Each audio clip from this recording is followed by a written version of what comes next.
¿Qué pasa cuando un espía de una de las agencias más secretas del mundo de repente rompe el silencio? Hoy vamos a sumergirnos en las explosivas memorias de un exagente del Mossad, un hombre que un día decidió que era hora de revelarlo todo. Y todo explotó con este libro, El otro lado del engaño, de Viktor Ostrovsky. Y ojo, que esto no es una novela de ficción, no. Fue algo tan, pero tan polémico que el mismísimo gobierno de Israel intentó prohibirlo en los tribunales. ¿Y por qué tanto alboroto? Sencillo, porque prometía sacar a la luz los secretos más oscuros de una de las agencias de inteligencia más temidas del planeta. Pero lo curioso es que esta historia no arranca en oficinas lujosas ni en reuniones de alto nivel. Para nada. Empieza aquí, en una celda miserable en Egipto. Con estas palabras, Ostrovsky nos mete de lleno en lo que fue, sin duda, el peor momento de su vida. Prisionero, completamente solo, y lo peor de todo, con la certeza de que nadie en el planeta sabía dónde estaba. Y con eso entramos en la primera parte. Atrapado en una celda de El Cairo. Aquí es donde empieza su caída libre, digamos.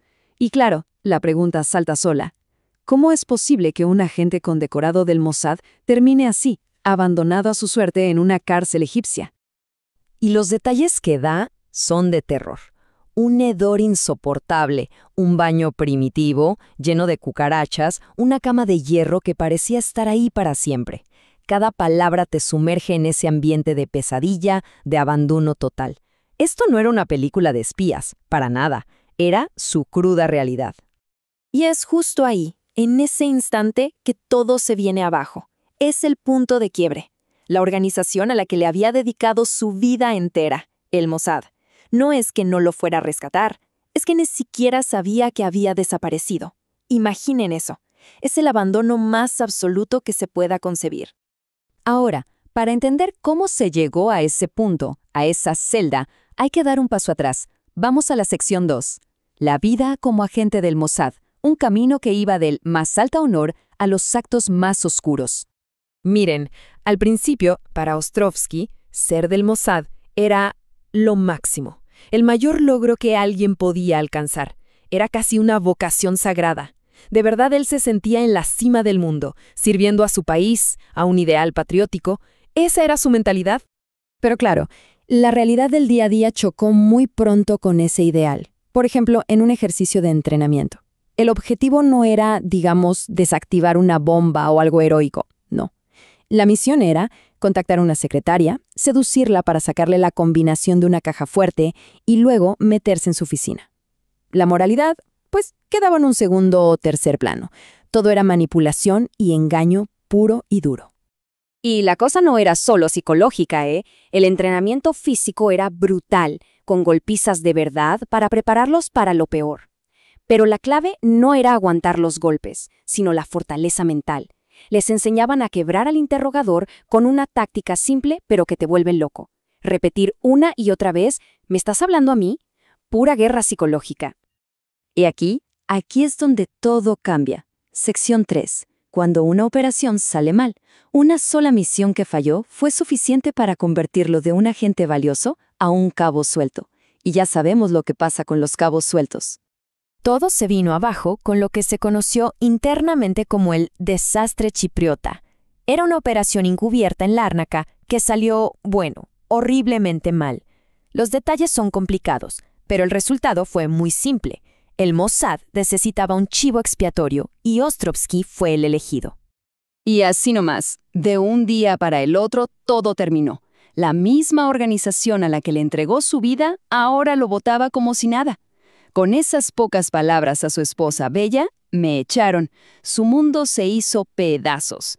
Y para colmo, le dicen que se vaya del país. Pero no era una sugerencia, ¿eh? Era una orden, con una amenaza apenas disimulada. Pasamos a la cuarta parte, exponiendo los secretos del Mossad. Porque claro, después de ser desechado y temiendo por su vida, Ostrovsky toma una decisión radical. Una que lo cambiaría todo. Decide contarlo todo. Al final, ¿qué más le quedaba por perder? Y uno de los primeros secretos bomba que suelta es la existencia de los Sayanim. A ver, pensemos en esto. Se trata de una red mundial de miles de ciudadanos judíos en muchísimos países, Pero no son agentes, sino ayudantes voluntarios. Pueden ser médicos, agentes inmobiliarios, dueños de concesionarios de autos, gente común y corriente que, cuando el Mossad llama, les consigue una casa segura, un coche, lo que sea, sin hacer preguntas. Es una red de apoyo masiva, pero totalmente invisible. Pero hay más. Ostrovsky también detalla unas campañas de desinformación súper sofisticadas. La Operación Troyano es un ejemplo perfecto. Imaginen la escena. Un comando instala un dispositivo secreto en territorio enemigo. Este aparatito, el troyano, recibe transmisiones de un barco israelí, pero las retransmite como si fueran comunicaciones locales. El contenido, mensajes falsos, provocadores, diseñados para generar confusión y conflicto. Una locura. Pero quizá la acusación más grave de todas es esta. Una supuesta campaña de años para pintar a Saddam Hussein como el monstruo que Occidente necesitaba destruir. Según el libro, el Mossad no solo lo presentó como un tirano, sino que infló sus capacidades militares. Y lo más escalofriante, supuestamente manipularon a un periodista, Farzad Basov, para que investigara una historia que, ellos sabían, lo haría parecer un espía. El resultado, Basov fue ahorcado por Irak, y su muerte se convirtió en la prueba definitiva para el mundo de la brutalidad de Saddam. Y cuando parece que ya no puede haber más, la cosa sigue. Entra en escena la misteriosa muerte del magnate de los medios Robert Maxwell. Lo encontraron muerto al lado de su yate. La versión oficial habló de accidente o suicidio. Bueno, Ostrovsky cuenta una historia muy diferente. Resulta que Maxwell, a quien apodaban el pequeño checo, era supuestamente un activo del Mossad por décadas. Les daba fondos para operaciones encubiertas. El problema fue que cuando sus negocios se vinieron abajo, se convirtió en un riesgo andante y amenazó con chantajear a su contacto de toda la vida, nada menos que el primer ministro de Israel, Yitzhak Shamir. La respuesta del Mossad, según Ostrovsky, fue directa. Enviaron a su yate a los Kidón, su escuadrón de asesinos de élite. Así que, puesto entre la espada y la pared, entre el silencio y la supervivencia, Ostrovsky eligió el camino que lo haría famoso e infame. Llegamos a la última parte, un agente renegado contraataca. Su acto final de desafío. Y no lo hizo solo, tuvo ayuda de un grupito de otros agentes disidentes para escribir el libro. Pero él tenía una cosa clarísima. Como era su pellejo el que estaba en juego, él tendría el poder de veto sobre todo lo que se publicara.